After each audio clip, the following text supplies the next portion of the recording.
우리가 블래스터가 있는 이 클론 그룹과 같은 소품으로 쭈그리고 앉는 시뮬레이션을 할 때, 그리고 그것들을 락돌로 변환하면 그 소품은 항상 에이전트에 붙어 있게 됩니다. 내 클론들은 쓰러지지만 블래스터를 놓지 않습니다. 에이전트가 락돌로 변할 때 잡고 있는 소품을 놓게 하려면 어떻게 해야 할까요? 그 과정은 다음과 같습니다. 지금 바로 에이전트 설정에 들어가면 에이전트 레이어 노드를 통해 제 에이전트의 몸체에 블래스터와 같은 소품을 추가할 수 있었습니다. 그리고 에이전트 레이어의 매개 변수에서 현재 오른손 관절에 연결되어 있다는 것을 봅니다. 즉 오른손의 이 뼈에 연결되어 있습니다. 내가 해야 할 것은 소품을 몸의 일부가 아닌 관절이나 뼈에 연결하는 것입니다. 주 몸체와 연결된 관절을 놓고 시뮬레이션에서 그 관절을 분리할 것입니다. 그 관절은 주 몸체의 일부가 아니기 때문에 그 관절이나 뼈가 떨어지게 됩니다. 그리고 소품인 블래스터가 그 관절에 연결되어 있기 때문에 관절이 떨어지면 소품도 함께 떨어질 것입니다. 앞서 말했듯이 현재 블래스터는 오른손 관절에 있습니다. 하지만 그 관절, 즉 오른손 관절은 손의 피부에 해당하는 기하학이 할당되어 있습니다.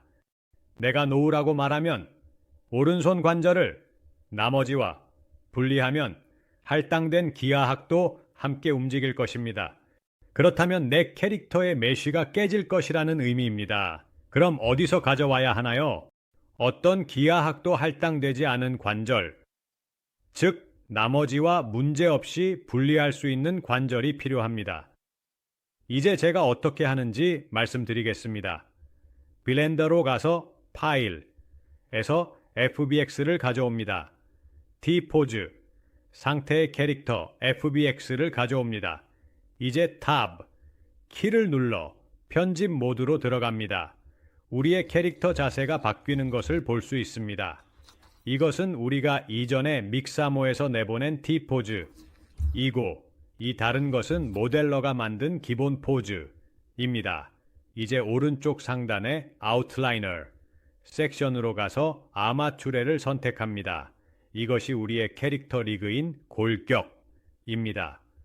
골격을 보려면 오른쪽 상단 모서리로 가서 두 개의 사각형 아이콘을 클릭하여 엑스레이 모드를 활성화합니다. 여기 캐릭터의 메쉬를 통해 리그가 있습니다. 자, 이제 골격을 선택하고 열면 이 골격 안에 우리 캐릭터의 리그를 구성하는 모든 뼈가 있습니다. 주관절은 엉덩이입니다. 그 다음은 척추로 올라가며 척추를 열고 다시 척추가 있습니다. 척추 1이 있고 그 다음에 척추 2가 있습니다. 이것을 더 잘 보이도록 열겠습니다. 척추 2를 열면 여기 목, 왼쪽 어깨, 오른쪽 어깨가 있습니다. 우리는 HOD니에서 블래스터가 오른손 관절에 연결되어 있는 것을 보았습니다. 그래서 나는 오른쪽 어깨로 가고 그 다음 오른쪽 팔로 갑니다. 여기 뷰포트에서 선택한 관절들이 표시되는 것을 볼 수 있습니다. 팔을 열고 팔꿈치로 가서 다시 열고 마침내 오른손 관절에 도착합니다. 이것은 HOD니에서 블래스터를 우리 캐릭터, 즉 우리의 클론에 연결하기 위해 사용하고 있는 관절입니다. 이제 이 관절이 선택된 Shift D를 눌러 복제합니다. 그리고 다른 곳을 클릭하지 않고 키보드에서 Escape를 눌러 원래 관절과 같은 위치에 두도록 합니다. 아웃라이너에서 이제 라이트 핸 종공 1이라는 새로운 관절이 나타나며 이 관절은 나머지와 연결되어 있지 않습니다. 더블 클릭하여 이름을 라이트 핸 프로프와 같이 더 인식하기 쉬운 이름으로 변경합니다. 이제 우리는 어떤 기하학에도 연결되지 않은 자유로운 관절이 있으며 이를 나머지 골격에서 안전하게 분리할 수 있습니다. 우리의 메쉬가 손상될 염려가 없습니다. 이제 파일 내보내기에서 FBX를 선택하고 우리의 캐릭터를 내보내겠습니다. 다른 이름으로 저장할 수 있지만 저는 기존의 원본 파일을 대체할 것입니다. 이제 매우 중요하게도 우리가 방금 내보낸 이 FBX 파일은 그 추가 조인트와 함께 애니메이션의 기본으로 사용할 것입니다. 나는 이미 믹사무에서 다운로드한 애니메이션을 후디니에 적용해 두었지만 내가 사용하고 있는 이 애니메이션은 구형 리그를 사용하고 있었습니다. 이제 믹사모로 돌아가서 그 추가 조인트가 포함된 업데이트된 리그가 있는 FBX 파일을 가져와야 합니다. 그리고 이전에 적용했던 애니메이션인 소총 조준 대기를 다시 한번 더 적용했습니다. 그리고 원본을 교체합니다. 이제 이 클립은 방금 블렌더에서 만든 새로운 조인트가 포함된 업데이트된 리그를 사용할 것입니다. 좋아요. 후디니로 돌아가고 제가 원본 파일을 교체했기 때문에 FBX의 경로가 동일할 것이므로 더 이상 아무것도 할 필요가 없습니다. 에이전트 노드에서 리로드를 눌러 업데이트하고 에이전트 클립에서도 같은 작업을 수행합니다. 다시 로드합니다. 보기에는 아무것도 변하지 않은 것 같고 모델은 여전히 동일합니다. 지금 새로운 조인트, 추가 조인트가 생겼습니다. 이 조인트를 사용하여 소품을 연결할 것입니다. 에이전트 레이어로 가서 형태 바인딩 변환 매개 변수에서 오른손 조인트를 생성한 오른손 소품으로 변경합니다. 두 개의 오른손 소품과 오른손 소품 끝이 보이는데 새로 만든 조인트가 최종 조인트입니다. 조인트 체인의 끝이며 다른 조인트와 연결되어 있지 않습니다. 오른팔의 조인트 체인에서 오지만 끝입니다. 원래의 오른손 조인트는 손가락과 계속 연결되지만 만든 조인트는 아무것과도 연결되지 않고 끝입니다. 이러한 종료 조인트는 두 개의 커넥터를 가지고 있습니다. 시작 부분은 여기이고 끝 부분은 종료입니다. 우리는 블래스터를 어느 쪽에 연결할지 어떤 움직임이 가장 좋을지 고민하며 저는 끝부분이 가장 좋다고 생각합니다. 왜냐하면 그것이 손바닥에 위치하고 무언가를 잡고 있을 때 대부분의 움직임이 손바닥에서 나오기 때문입니다. 손목에서 오는 것이 아닙니다. 그럼 후디니로 가서 여기서 오른손 소품 끝을 선택합시다. 그리고 이제 보시다시피 소품의 위치와 회전을 다시 조정해야 합니다.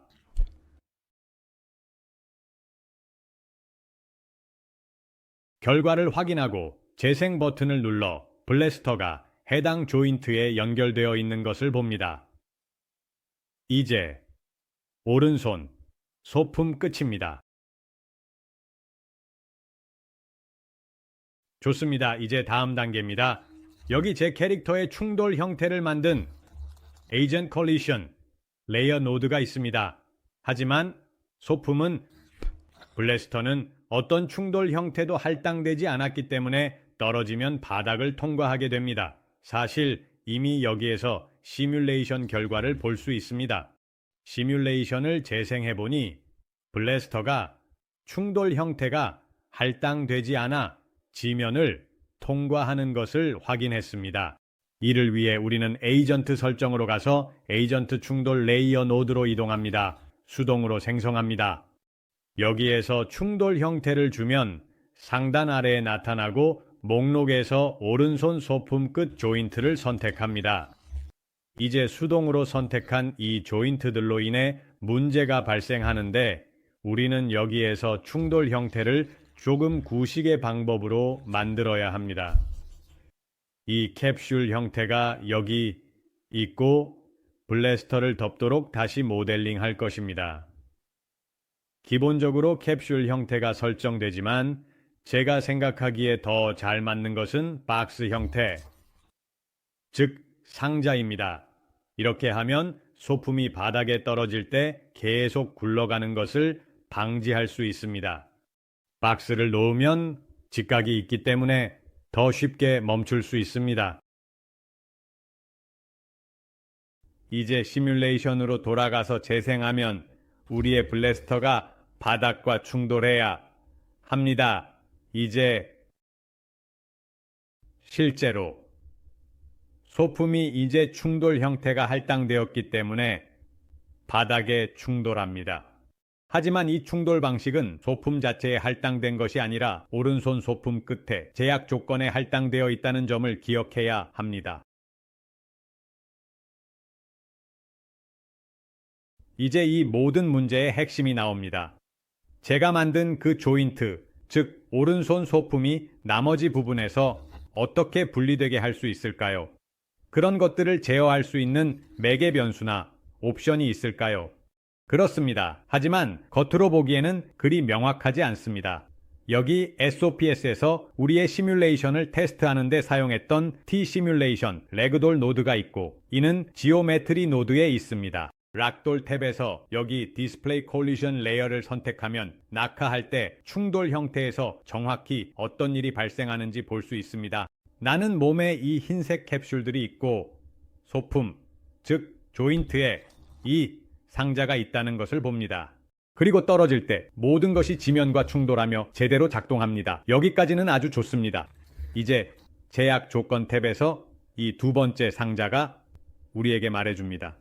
기본적으로 설정된 회전 제한이 없는 핀 모양은 에이전트에서 제약 조건을 설정할 때 회전 제한이 없는 조인트가 몸의 나머지 부분에 붙어 있도록 합니다. 하지만 이 매개 변수를 비활성화하고 시뮬레이션을 재생하면 레그돌이 떨어질 때 팔이 몸의 나머지 부분에서 분리되는 것을 볼 수 있습니다. 팔이 분리되는 이유는 이 매개 변수가 회전 제한이 없는 조인트를 유지하기 때문입니다.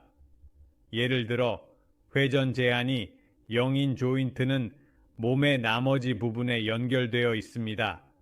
이 매개 변수를 비활성화하면 회전 제한이 0인 조인트는 더 이상 몸의 나머지 부분에 붙어 있지 않고 분리됩니다. 따라서 모든 조인트에 최소한 하나의 회전 제한을 설정해야 하며 소품이 연결된 조인트는 제외해야 합니다. 우리는 T-시뮬레이션 레그돌을 설정할 때 이 점을 간과할 수 있습니다.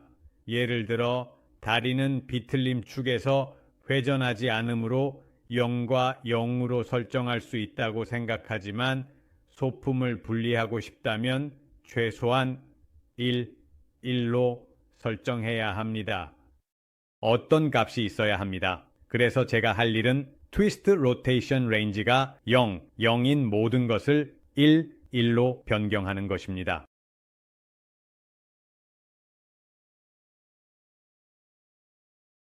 좋아, 이제 모든 설정이 완료되었습니다. 이제 이 정확한 매개 변수로 내 시뮬레이션을 다시 재생합니다. 활성화되면 내가 Agent Configure Joints로 설정하지 않은 그 오른손 소품을 제외하고는 어떤 제약 조건도 풀리지 않습니다. 즉, 튜디니는 내가 여기에서 회전 제한을 추가하지 않았기 때문에 그 오른손 소품에 회전 제한이 없다고 해석합니다. 그리고 내가 그것을 몸의 나머지 부분과 제약 조건 핀으로 연결하도록 강제하지 않기 때문에 떨어질 때 그것이 풀리게 됩니다. 이것이 바로 우리가 찾고 있던 것이었습니다. 락돌 탭에서 이 디스플레이 콜리전 레이어를 비활성화합니다. 그리고 voila! 이것이 우리가 찾고 있던 것이었습니다. 우리는 해냈습니다. 우리 에이전트는 T-시뮬레이션 레그돌로 변할 때 소품을 놓습니다. 하지만 주의하세요. 우리는 T-시뮬레이션 레그돌 테스트에서 보고 중입니다. 이 동일한 설정을 제 시뮬레이션에 적용해야 합니다. 그것은 제 에이전트 제약 조건, 네트워크의 군중 설정에서 수행합니다. 여기 제가 그 중요한 매개 변수를 가지고 있습니다. 이 매개 변수를 비활성화하면 제 시뮬레이션에서 회전 제한이 없는 핀 모양의 오른손 소품이 중력이 작용할 때 나머지 부분에서 분리될 것입니다. 현재로서는 중력의 힘만으로는 마법 같은 것이 없습니다. 단순히 떨어지고 소품도 함께 떨어집니다. 하지만 이전 비디오에서 이미 보았듯이 우리의 클론들이 바람을 맞도록 보내는 펜포스를 추가할 수 있으며 그렇게 하면 블래스터도 함께 날아가는 모습을 볼 수 있습니다. 그런데 이전 비디오에서 이 펜포스를 활성화하기 위해 키프레임을 만드는 방법을 보았을 때 키프레임을 만들 필요 없이 더 직접적인 방법이 있습니다. 아로바 프레임을 설정하는 것은 후디니의 내부 언어에서 우리가 프레임, 즉 포토그램을 지칭하는 방법입니다. 이제 두 개의 동일한 값을 설정합니다. 왜냐하면 비교이기 때문입니다. 프레임이 같을 때 여기에서 우리는 힘을 활성화하고 싶은 프레임 번호를 설정합니다. 저는 트리거를 프레임 10에 설정했으므로 힘은 프레임 11에 적용할 것입니다. 이제 내 시뮬레이션을 재생하면 10프레임에서 T 시뮬레이션 레그돌로의 전환이 활성화되고 11프레임에서 힘이 작용하기 시작합니다. 붐! 우리는 위치를 바꾸고 여기 뒤쪽으로 이동합니다. 짠! 이로 인해 정말 멋진 것들을 만들 수 있고 소품이 몸에서 떨어져서 날아가는 그 느낌이 정말 좋습니다.